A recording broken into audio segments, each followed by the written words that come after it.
వారి జీవితాలను నాశనం చేసింది అధ్యక్ష. నాడు నేడు కార్యక్రమం అని చెప్పి స్కూల్స్ కోసం కోట్లాది రూపాయలు ఖర్చు పెట్టామని చెప్పి ఏ పనులు కూడా పూర్తి చేయకుండా మధ్యలో వదిలేశారు అధ్యక్ష. వాళ్ళ పార్టీ రంగులు స్కూళ్ళకి పెయింట్లుగా వేసుకొని ఫండ్స్ అన్నీ కూడా నిర్వీర్యం చేయడము జరిగింది అధ్యక్ష. ఎంత దారుణం అంటే రాష్ట్రంలో కాంపౌండ్ వాల్స్ లేని స్కూల్స్ ఎన్నున్నాయో తెలియకుండా చేశారు అధ్యక్ష. అందులో మా సింగనమల నియోజకవర్గంలో దాదాపు 145 స్కూల్స్కి 35 కాంపౌండ్ వాల్స్ లేని పరిస్థితిని ఈరోజు చూస్తున్నాం అధ్యక్ష. కొన్ని స్కూల్స్కి అయితే గోడలు ఉన్నా లేనట్టే అధ్యక్ష. ఎందుకంటే అవి ఏ టైంలో కూలిపోతాయో కూడా తెలియలేని పరిస్థితుల్లో ఈరోజు స్కూల్స్ ఉన్నాయి అధ్యక్ష.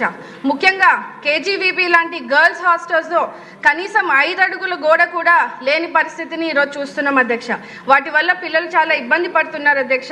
ఈ గోడలు సరిగ్గా లేకపోవడం వల్ల ఆకతాయిల ఇల్లీగల్ యాక్టివిటీస్కి అడ్డాగా మారుతుంది అధ్యక్ష. స్కూల్ ప్రెమైసెస్లోనే మద్యం సేవించడాలు, జూదం ఆడాలు, ఇలా పిల్లలకి సేఫ్టీ లేకుండా పోయింది అధ్యక్ష. కాంపౌండ్ వాల్స్ లేకపోవడం వల్ల చుట్టుపక్కల తిరుగుతున్నటువంటి పశువులు కానీ, పందులు కానీ, కుక్కలు కానీ స్కూల్లో ప్రవేశిస్తున్నాయి అధ్యక్ష. దీనివల్ల పిల్లలు భయభ్రాంతులకు గురవుతున్నారు అధ్యక్ష. అంతేకాకుండా రోడ్డు మీద పారుతున్నటువంటి వర్షపు నీళ్లు, డ్రైనేజ్ వాటర్ ఇవన్నీ కూడా స్కూల్లోకి రావడం వల్ల పిల్లల ఆరోగ్య పరిస్థితి కూడా దారుణంగా మారింది అధ్యక్ష. ఫైనల్లీ రాష్ట్ర వ్యాప్తంగా కూడా ఉన్నటువంటి గవర్నమెంట్ స్కూల్స్లో కాంపౌండ్ వాల్స్తో పాటు quality education, drinking water, toilets, security purpose కోసం సీసీ కెమెరాస్, అలాగే సోలార్ ఫెన్సింగ్లు ఏర్పాటు చేయగలిగితే మీ ద్వారా మంత్రివర్యులకి కోరుతున్నాను అధ్యక్ష.